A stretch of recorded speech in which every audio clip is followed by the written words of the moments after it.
In a world where Doctor Doom has declared himself ruler of all nations, one team stands between his totalitarian vision and humanity's freedom. Today we're diving deep into Thunderbolts Doomstrike issue number 4, where Bucky Barnes faces his darkest hour in Doom's dungeons while his allies mount a desperate rescue mission. From psychological warfare to supersonic prison breaks, this issue shows us why sometimes the greatest revolution starts with a single spark. Let's break down how the Winter Soldier proves he's not just fighting against Doom's new world order, he's fighting for humanity's soul. Let's dive in. It all began with vibranium smuggling. Doom's fingerprints all over the operation. When Bucky Barnes uncovered the truth, the clock started ticking on humanity's freedom. With US agent left behind, Bucky raced to Wakanda alongside Sharon Carter, the Destroyer, Songbird, and Wakanda's own elite warriors, the Midnight Angels, Aneka and Ayo. What should have been a precision strike against Doom's mining facility turned into a nightmare when they encountered Citizen V and her original Thunderbolts, now transformed into something far more sinister, the Fulgur Victoris, Doom's brutal secret police. The mission ended with Bucky captured, his team scattered to the winds, and the Winter Soldier himself at the mercy of the world's new master. In Manhattan, Natasha Romanoff jolts awake at her computer terminal to the voices of morning news anchors. "This is a beautiful world we've got," one begins. "I think you mean a beautiful world he's got," her co-anchor corrects. "And with the recent capture of the terrorist James Barnes, it's safer, more protected. I don't think there's a single viewer of Good Morning Manhattan who doesn't feel just a little bit safer knowing Barnes and his renegade Thunderbolts are facing real justice." An alert flashes across her screen. Location confirmed. Natasha's eyes widen. Holy hell. Deep in the dungeons of Doomstat, Victor Von Doom towers over a chained Bucky Barnes. Behind him, a feast fit for royalty sits untouched. "I spoke with Stephen Rogers this morning," Doom intones. "I told him what was to be done with you, the pain I knew it would take to break the wild stallion of freedom known as Bucky Barnes." "Do you know what he did then? Your best friend? Your icon? Your Captain America?" Doom's voice drips with contempt. "He did the same as his pathetic coward's nation." He bowed. And Bucky, bloody, chained, but unbowed, just smiles that dangerous smile we all know too well. He says, "Go ahead, Vic. Do your worst. You're just going to learn the same lesson as the last people who tried to steal the world from the rest of us. I'm not Steve Rogers."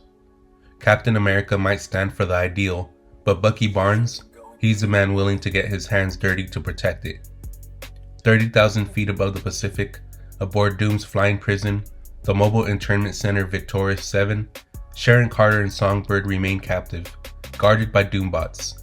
8 hours after Bucky's capture, everything changes when a portal shimmers into existence. Black Widow emerges like an avenging angel, guns blazing with deadly precision. "Sharon, Mal, we gotta go, now," Natasha shouts as restraints fall away. "Don't mind if I do," Sharon quips with that trademark Carter confidence we've come to love. Then Natasha turns to Songbird with a gleam in her eye. "Want to sing this place down?" And Songbird, you can feel the anticipation in her voice. "Kinda wish you hadn't asked, Widow, because now it sounds like your idea, and I was going to do this anyway." The entire facility shatters as her supersonic scream tears through metal and machinery alike. This is what happens when you cage heroes. They don't stay caged for long. Meanwhile, in the dungeons of Doomstat, Victor Von Doom attempts to break not just Bucky's body, but his spirit. This is psychological warfare at its most brutal. Anarchy, chaos, violence, these are the fruits of revolution, Doom intones with that aristocratic arrogance that makes him such a compelling villain. If Doom can give the world peace, why would you instead give them chaos? So more will die? So the struggle can continue? Doom's words cut deeper than steel. "It's not just pride, Bucky Barnes. Are you not still the Winter Soldier, inviting death into the world and calling it justice? Are you not the next generation of your hated outer circle, shaping history for the people and letting them believe they held the reins?" And here's where Doom reveals his trump card. using the PSI temples of ancient sorcery to force Bucky to witness every death, every moment of suffering his resistance has caused. It's a spell designed to crush his will, to make him question everything he's fought for.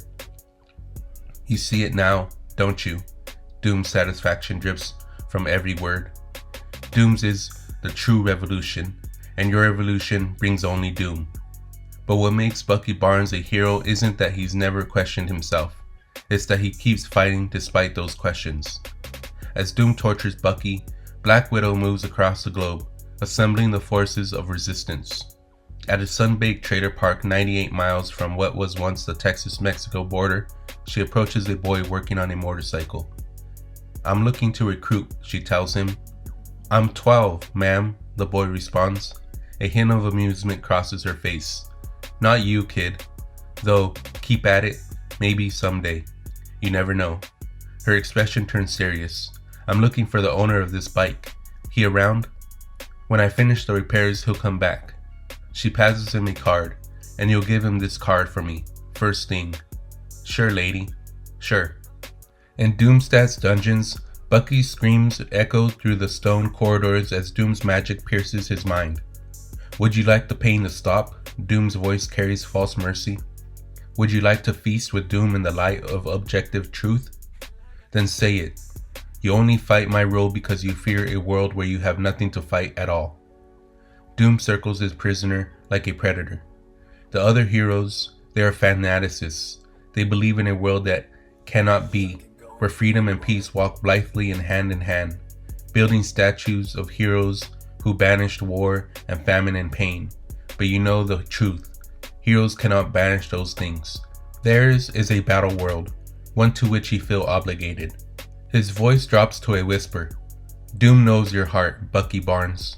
He has heard you whisper it in your mind in the night when you think no one is watching. The lost glove is happy. Be lost, Bucky Barnes, and let Doom's peace ensure you stay that way." A dangerous smile plays across Bucky's bloodied lips. "You know what, Vic? I got a better idea."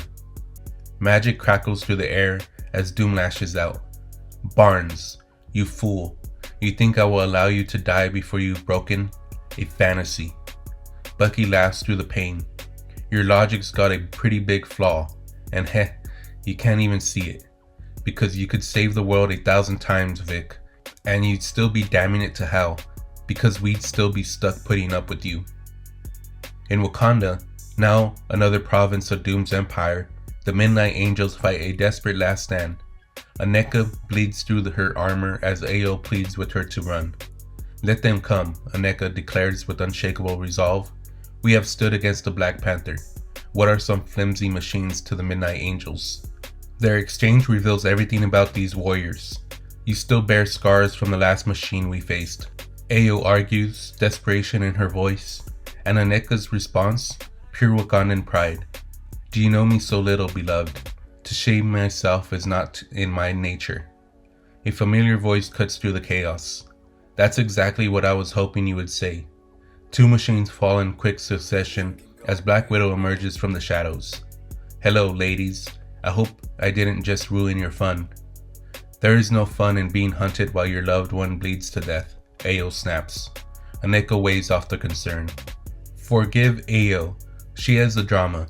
I am only slowly bleeding to death. If the widow is here, I assume our mission continues." "Our mission?" Ayo's voice drips with disdain. "She's here to save him, the fool who walked us into a trap and then surrendered." "Yeah, well," Natasha's voice softens. "He's my fool. And don't forget, he surrendered to keep his promise to you." Ayo's expression shifts, understanding dawning in her eyes. "Love makes all men foolish, and women too." She turns to Aneka. "You want me to go with her, and it is not trouble I want you to find, it is justice." Back in Doomstat, Victor Von Doom's patience has reached its limits. His feast lies untouched as he rages at Bucky's defiance. "Idiot, malcontent," Doom's rage echoes off stone walls. "You would let beauty burn for your own pride? Very well, Doom will oblige. Doom's grip on your precious free world will only grow tighter, and you will watch, helpless to stop it." He gestures at the untouched feast. All this will rot before you, a reminder of the fights you must have won. You could only have looked past your own small-minded anarchy. What a tragedy, all because someone put a star on your belt when you were 16 and said that made you righteous. And here comes one of the most pivotal lines in the entire story. As Bucky lifts his head, chains rattling, "I'm not righteous, Victor. I'm just right, and you know it." Bucky shows unshakable certainty that freedom matters more than peace built on tyranny. The dinner pig shatters against the wall by Bucky's face, grease spattering his cheek. "You disgust me, Barnes," Doom spits. "If I return to this room, it will be only to make myself sick." He turns to Citizen V in the doorway. "Fontaine, he's yours to do with as you please." Doom asks only for pain. Disgusted, Doom leaves Bucky in the hands of Citizen V, the Contessa Valentina Allegra de Fontaine, who removes her mask with theatrical flair. As the door slams behind him, Contessa says, "Woo, got to give it to him. Boss knows how to make an exit." She pours herself a drink, ice clinking against crystal. The funny thing is, believe it or not, none of this is personal. At least, not for me. She studies him over her glass. "I actually like you. You're arrogant, effective, even cute when you let yourself get dirty. It's just that sometimes you decide to clean up. Guess I'm just old-fashioned like that." Bucky says, "No, what's old-fashioned is the beating I'm about to give you. It left John Walker crying like a little girl." She sets down her glass. "Unless there is another path out of this for you. Doom can't sit on that throne forever. What he's buried will soon enough come to light. And when that day comes, I'm going to need men like you. Unbroken, clear-eyed, weapons, and I can make a place for you in that world, Barnes. Not as a revolution, of course, but as my winter fixer to be." Her comms crackle with urgency. "My tech pack just picked up something coming in fast. Very fast. Like impact imminent kind of fast." Fontaine yanks Bucky's head back by his hair, but he just grins. "You think I'm the revolution, Contessa? I'm just a spark. Let me see how you do against the fire."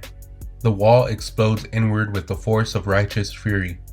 Through dust and debris stride the assembled heroes: Songbird, Sharon Carter, Ayo, Black Widow, and the Ghost Rider himself. Vengeance made flesh. "Fixer," Fontaine barks into her comm. "We have contact on my location. Scramble everyone." But it's the final figure stepping through the breach that delivers the perfect culmination to this story. A familiar voice cuts through the chaos. "Well, Buck, it seems like you got yourself in another tight spot." Captain America steps forward, Bucky's metal arm gleaming in his grip. "Mind if an old friend lends you a hand?" And that, comic fans, is where we leave our heroes, poised on the edge of revolution.